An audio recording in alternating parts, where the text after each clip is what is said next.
स्वागत है आपका फसल क्रांति में। मैं हूं आपके साथ फिजा काजमी और आज हम मौजूद हैं पूसा एग्रीकल्चर इंस्टीट्यूट में और आज हमारे बीच मौजूद हैं doctor Raj Singh ji, agronomy head. Sir पहले तो बहुत बहुत स्वागत है आपका। पहले भी सर हमें बहुत अच्छी इंटीग्रेटेड फार्मिंग को लेकर जानकारी दे चुके हैं, लेकिन आज हम सर से जानेंगे मिलेट्स को लेकर। 2023 को मोटा अनाज घोषित किया गया है, क्या इसके फायदे हैं किसानों के लिए, ये कैसे बेहतर है और स्वास्थ्य के लिए भी इससे जुड़ी तमाम जानकारियां हम सर से जानेंगे। सर क्या लगता है आपको, मिलेट्स इस ईयर को घोषित किया गया है 2023 को मोटा अनाज, तो आपको क्या लगता है? जी हाँ, ये आपने सही बताया है। इस बार जो सन 2023 को यूएनओ यानी कि यूनाइटेड नेशंस ऑर्गेनाइजेशन के द्वारा इंटरनेशनल ईयर ऑफ मिलेट्स ये घोषित किया गया है और इसका मेन उद्देश्य यही है कि जो हमारे मिलेट्स हैं, जो मोटे अनाज हैं, उनके जो उत्पादन में जो कमी आ गई है उसको कैसे बढ़ाया जाए, उनका उपयोग कैसे बढ़ाया जाए। क्योंकि जितने भी मिलेट क्रॉप हैं, जैसे कि मैं बता दूं, मिलेट जो शब्द बना है ये फ्रेंच शब्द मिले से बना है, जिसका मतलब है मुट्ठी में हजार दाने। ये नहीं कि बहुत छोटे दाने होते हैं, एक मुट्ठी भर अगर हम अनाज लें तो उसमें हजार दाने आ जाते हैं। उसी मिले शब्द से मिलेट शब्द बना है। और मिलेट जो है ये दो प्रकार के होते हैं। एक तो मेजर मिलेट यानी कि मुख्य मिलेट, बड़े मिलेट। इसमें दो फसलें आती हैं जिसमें ज्वार और बाजरा प्रमुख है। दोनों दो फसल मेजर मिलेट में आती हैं और माइनर मिलेट में 6 फसलें होती हैं, जिसमें मुख्य रूप से जो फसल है कंगनी, कोदो, सांवा, कुटकी, प्रोसो मिलेट, ये इत्यादि मिलके जो 6 फसल हैं ये माइनर मिलेट में आती हैं। और हमारे देश में जो मिलेट का जो कुल उत्पादन होता है, अगर हम वर्ल्ड लेवल पे देखें तो हमारा देश लगभग 15% जो है प्रोडक्शन जो मिलेट का है टोटल, वो वर्ल्ड का हमारे देश में होता है। और मुख्य रूप से ज्वार और बाजरा, ये जो दो मिलेट हैं, इनकी लगभग 50% जो वर्ल्ड का उत्पादन होता है वो हमारे देश में होता है। तथा जो अन्य मिलेट हैं जिनमें कंगनी, रागी, सांवा, कोदो ये और कुटकी, इनका लगभग 50 से 100% तक उत्पादन हमारे देश में होता है। सर जिस तरीके से पहले हम देखते थे कि किसान अब कहीं ना कहीं मोटे अनाज की खेती को छोड़ चुके हैं, कहीं परेशानियां भी है, कैश क्रॉप जैसी दिक्कतें भी किसानों को उठानी पड़ती हैं, तो लेकिन अब सरकार भी फोकस कर रही है और तमाम तरह से किसानों को सुझाव भी दिए जा रहे हैं कि वो इस खेती की ओर दोबारा से रुख करें। तो किसानों को प्रोत्साहित करने के लिए आप क्या सुझाव देना चाहेंगे? जी, ये बात सही है कि जो अगर हम सन 1960 के दशक की बात करें और जो आज जो मिलेट का उत्पादन हो रहा है उसमें एरिया में कमी आई है। हालांकि उत्पादन तो बढ़ा है, उत्पादन इसलिए बढ़ा है कि काफ़ी फसलों की मिलेट्स की नई किस्में आ गई हैं, जिसकी वजह से औसत उपज में बढ़ोतरी हुई है। लेकिन जो कुल क्षेत्रफल है उसमें कमी आई है और जो कमी लगभग 25 से 30% जो क्षेत्र है वो सन 1960 की अपेक्षा कम हुआ। इसके कम होने के कई कारण हैं कि जितने भी मिलेट की खेती है ये मुख्य रूप से एरिड और सेमी एरिड यानी कि जहाँ वर्षा आधारित खेती होती है उन क्षेत्रों में की जाती है। ये मिलेट की जो सारी फसलें, ये ऐसी फसलें हैं जो अधिक तापमान है उसको सहन कर सकती है, कम पानी की आवश्यकता होती है, लगभग 350 मिलीमीटर में ये फसलें हो जाती हैं और इनमें कीड़े मकोड़ों की भी समस्या कम होती है। लेकिन इसके साथ साथ एक जो इनके जो उत्पादन में कमी आई है, जो दो अन्य फसलें हैं, 2-3 फसलें जिनमें धान, गेहूँ और मक्का, इनकी एक तो औसत उत्पादकता ज़्यादा बढ़ी है, दूसरे इनकी जो MSP है उसमें ये शामिल की है, मार्केट एश्योर है, किसान को अधिक फायदा होता है और किसानों में जो अनुसंधान हुए हैं उससे भी इन फसलों की अधिक खेती को बढ़ावा मिला है, जबकि मिलेट की खेती को इतना बढ़ावा नहीं मिला है। हालांकि जितने मिलेट फसलें, इनकी जो पोषक तत्वों की जो इनमें मात्रा पाई जाती है, चाहे वह प्रोटीन कंटेंट देखें हम, फैट, कार्बोहाइड्रेट या जितने फाइबर्स हैं, मिनरल्स है, कैल्शियम, मैग्नीशियम, आयरन, फास्फोरस, ये कंटेंट जो है मिलेट्स में हमारे धान की अपेक्षा अधिक होते हैं। खाली एक कार्बोहाइड्रेट धान में ज़्यादा होता है, जबकि दूसरे अन्य जितने भी पोषक तत्व हैं, चाहे वो कोई सा भी हो, प्रोटीन, वसा, minerals, calcium, magnesium, iron, phosphorus, ये सभी धान की अपेक्षा 2 से 3 गुना अधिक में होते हैं। इनका एक और फायदा है, इनमें ग्लूटीन की मात्रा नहीं होती, जिससे कि डाइजेशन बहुत अच्छा होता है। दूसरा, ब्लड प्रेशर के लिए बहुत अच्छी है, शुगर को कम करता है, जो शुगर के पेशेंट है, कोलेस्ट्रॉल को कम करते हैं। और इसके अलावा इनकी जो फाइबर ज़्यादा होने के कारण पाचन जो क्रिया है वो अच्छी प्रकार से इम्प्रूव होती है। इसलिए मिलेट्स के बहुत फायदे हैं। और अनाज के अलावा पशुओं के लिए चारे का भी उत्तम स्रोत है, और इनकी खेती करने में लागत कम आती है। और जैसा भी जलवायु परिवर्तन का प्रभाव देखा जा रहा है, क्योंकि ये सारी जो फसलें हैं मिलेट की, ये ड्राउट हार्डी हैं, तो और C4 प्लांट्स, इसलिए इनमें जलवायु परिवर्तन का भी इतना अधिक प्रभाव नहीं होगा। तो ये भविष्य में मिलेट्स क्रॉप्स हैं, ये बहुत ही एक अच्छी जो आमदनी बढ़ाने के हिसाब से और के हिसाब से इनको बहुत ही अच्छी तरीके से प्रमोट करने की आवश्यकता है। इस कड़ी में सरकार ने भी राष्ट्रीय खाद्य सुरक्षा मिशन में, जो देश में लगभग 14 राज्यों में 212 जिले सेलेक्ट किए हैं, उनमें मिलेट की खेती को बढ़ावा देने के लिए अनेक प्रकार के प्रोग्राम चलाए जा रहे हैं। इनके स्कीम बनाई हुई है। तो देश में इस साल जो इंटरनेशनल ईयर ऑफ मिलेट्स जो डिक्लेयर किया गया है, इस साल बहुत से कार्यक्रम विभिन्न संस्थानों द्वारा मिलेट की खेती को बढ़ावा देने के लिए, इनके प्रोसेसिंग को बढ़ावा देने के लिए अधिक से अधिक चलाए जा रहे हैं, जिससे कि इनकी अधिक से अधिक खेती को बढ़ावा मिले।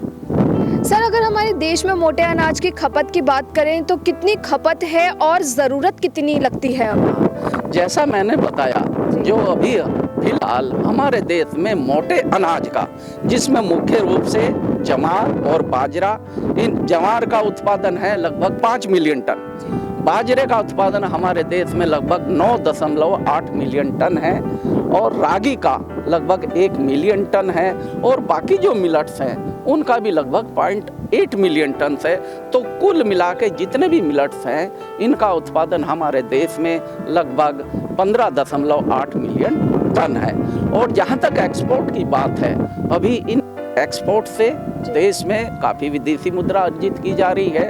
लगभग $9 बिलियन जो है इनके एक्सपोर्ट से विदेशी मुद्रा जो अर्जित की जा रही है, और ऐसी संभावना है कि इनको बढ़ावा मिलेगा तो सन 2025 तक इनके एक्सपोर्ट से देश को लगभग $12 मिलियन की आमदनी हो जाएगी। इससे रोजगार तो बढ़ेगा ही, साथ ही वो किसान जो अब मोटे अनाज की खेती को छोड़ चुके थे या वंचित कहीं ना कहीं हम कह सकते हैं कि हो चुके थे, वो भी इस खेती में दोबारा से आकर एक रोजगार के अवसर को बढ़ा सकते हैं। साथ ही सरकार की क्या योजनाएं रह सकती हैं सर, इसको लेकर आप हमें ज़रा ये भी बताएं। जी, मिलेट की खेती को बढ़ावा कैसे मिले, किसान को इनकी से कैसे अधिक उत्पादन मिले, और जो कंज्यूमर हैं, जो इनको यूज करते हैं, उनको अच्छी मात्रा में, उचित मात्रा में कैसे मिलेट्स के प्रोडक्ट मिले, इन सभी के ऊपर विभिन्न अनुसंधान संस्थानों में कार्य चल रहे हैं। इनकी मिलेट्स की जो औसत उपज है, ज़्यादातर मिलेट्स की औसत उपज काफ़ी कम है, इसलिए इनकी उपज बढ़ाने के लिए हाई यील्डिंग वैरायटी जो अधिक उपज देने वाली किस्में हैं, उन पर कार्य चल रहा है। काफ़ी संस्थानों ने मिलेट्स की जैसे रागी, कंगनी, कोदो, इनकी जो वैरायटी भी रिलीज की हैं, उनकी उपज काफ़ी बढ़ रही है। ख़ास तौर से बाजरे पे अच्छी नई वैरायटीज भारतीय कृषि अनुसंधान संस्थान ने भी बाजरे की नई वैरायटीज रिलीज की हुई हैं। इनकी औसत उपज 20 से 22 कुंटल प्रति हेक्टेयर तक है। इसी के साथ साथ ICR के कई इंस्टीट्यूट में जवार और दूसरे जो मिलेट हैं, इन पे अनुसंधान कार्य चल रहे हैं, जिससे कि इनसे अधिक उत्पादन मिले, इनकी न्यूट्रिटिव वैल्यू, जो पोषक तत्वों की जो मात्रा है, उसमें बढ़ावा हो। और इसके अलावा जो इनके उत्पाद हैं, जो पोस्ट हार्वेस्ट टेक्नोलॉजी है, क्योंकि मिलट्स से अनेक प्रकार के उत्पाद बनाए जा सकते हैं, चाहे उसमें ज्वार हो, बाजरा हो या दूसरे मिलट्स हों, खास तौर से कंगनी और या सावा या रागी, इनके कई प्रकार के उत्पाद बनाए जा सकते हैं। और यहाँ पर पोस्ट हार्वेस्ट टेक्नोलॉजी में भी विभिन्न संस्थानों में अनेक कार्य चल रहे हैं। तो अगर उत्पाद अच्छे बाजार में आएंगे तो किसान को भी लाभ होगा और जो कंज्यूमर हैं उनको भी अधिक से अधिक सेवन करने में इनका बढ़ावा मिलेगा। सर, अगर हम बात करें गुणवत्ता की, तो क्या गुणवत्ता के मानक रहते हैं नई किस्मों के बारे में? जैसे आपने बताया कि लगातार काम चल रहा है, लेकिन गुणवत्ता के मानकों को एक चेक करने के लिए क्या प्रक्रिया रहती है पूरी? देखिए, जो भी किसी भी फसल के जो स्टैंडर्ड होते हैं उसमें 2-3 चीज़ों का ध्यान रखा जाता है। एक तो सबसे पहले ये है कि उसमें न्यूट्रिएंट स्टेटस क्या है। अभी आजकल जो बायोफोर्टिफाइड जो फूड्स का जो बढ़ावा दिया जा रहा है, उसका मुख्य उद्देश्य यही है कि उसमें पोषक तत्वों की मात्रा बढ़ाई जाए। दूसरे जो मुख्य जो ध्यान देने योग्य बात है वो है कि फसल में कीड़े और बीमारी ऐसी रेजिस्टेंट वैरायटी डेवलप की जाए जिसमें कीड़े और बीमारियों का कम से कम प्रकोप हो, वो इनके प्रति सहनशील हो। तीसरे, इनके जो पोस्ट हार्वेस्ट जो उत्पाद है, जैसे बाजरा है, बाजरे की सेल्फ जो कीपिंग जो लाइफ है, मतलब उसका जो आटा है उसको हम ज़्यादा दिन नहीं रख सकते, उसमें गंध आने लगती है। तो भारतीय कृषि अनुसंधान संस्थान में यहाँ पर इस ओर भी कार्य चल रहा है कि बाजरे के आटे की जो सेल्फ लाइफ है उसको कैसे बढ़ाया जाए, और इस पे सफलता भी वैज्ञानिकों को मिली है। और भारतीय कृषि अनुसंधान संस्थान ने इस ओर टेक्नोलॉजी डेवलप की है कि बाजरे के आटे को जो किसान पहले जो हम घर में रखते थे वो 1 हफ्ते तक ही रख पाते थे, उसके बाद उसमें जाने लगती थी कम प्रकोप। ये भी मुख्य कारण है क्योंकि इनकी सेल्फ लाइफ जो है आटे की वो कम होती है, उसको हम ज़्यादा दिन तक जो है स्टोर करके नहीं रख सकते। तो इस ओर भी काफ़ी अनुसंधान कार्य चल रहे हैं। सर, आपसे आखिरी सवाल यही रहेगा कि जो किसान अब मिलेट्स की खेती को छोड़ चुके थे या फिर जो दोबारा से इसकी खेती की ओर बढ़ रहे हैं, उनको क्या कुछ प्रक्रिया अपनानी चाहिए या फिर किस तरह की उनके सामने जो परेशानियां हो सकती हैं वो उसको कैसे दूर कर सकते हैं? मैं किसान भाइयों से यही कहना चाहूँगा, क्योंकि ख़ास तौर से जो हमारे क्षेत्र हैं, ऐसे क्षेत्र हैं जहाँ दूसरी फसलों की खेती करनी मुश्किल है, क्योंकि इन क्षेत्रों की भूमि जो है उसकी उपजाऊ क्षमता कम होती है, पानी की उपलब्धता कम होती है, तथा इन क्षेत्रों में जो किसान भाई रह रहे हैं, जो निवास करते हैं, उनकी सामाजिक एवं आर्थिक स्थिति वो कमज़ोर होती है। इसलिए वो किसान भाई लागत के लिए जो फसलों की लागत में जो पैसा लगता है वो जो उगाने के लिए उसमें अधिक पैसा नहीं लगा सकते, जबकि मिलट की खेती ऐसी है जो कम लागत में, कमज़ोर भूमियों में, कम खाद और उर्वरक और पानी के साथ जो इनकी खेती की जा सकती है। तो मेरा किसान भाइयों से यही आग्रह है कि आप अपने फसल चक्र में मिलट की जो फसल है उसको जरूर अपनाइए, क्योंकि मिलट की फसल जो दूसरी फसल है, धान का अगर हम 1 ग्राम पैदा करते हैं ड्राई मैटर, तो उसको पैदा करने के लिए हमको काफ़ी पानी की आवश्यकता होती है, लगभग 500 लीटर पानी की आवश्यकता होती है, जबकि मिलट को 1 ग्राम पैदा करने के लिए 200-250 लीटर पानी की आवश्यकता होती है। तो इनकी पानी की आवश्यकता बहुत कम है, पोषक तत्वों की मात्रा ज़्यादा है, इसलिए इनकी खेती करने से बाजार में किसान भाई इनको बेचकर इनको ऑर्गेनिकली भी प्रोड्यूस किया जा सकता है और किसान भाई अपनी आमदनी को बढ़ा सकते हैं। और अभी तक सरकार की ओर से भी मिलट्स के बढ़ावे के लिए काफ़ी प्रोग्राम चल रहे हैं। तो मेरा तो किसान भाइयों से यही आग्रह है, इनमें कीड़े एवं बीमारियां और रिस्क कम होता है। जहां किसान भाइयों ने मिलट्स की फसल बोई है, चाहे वे रागी हो, कंगनी हो, कोदो हो, सामा हो या कुटकी हो, अगर किसान भाई ने एक बार फसल बो दी तो वो फसल के फेल हो की बहुत ही कम संभावना रहती है। इसलिए किसान भाइयों से आग्रह है कि आप food security, nutritional security, employment और आमदनी, इन सब को बढ़ाने के लिए मिलट्स की खेती को जरूर अपने क्रॉपिंग सिस्टम में या क्रॉप रोटेशन में इसमें ज़रूर सम्मिलित करें।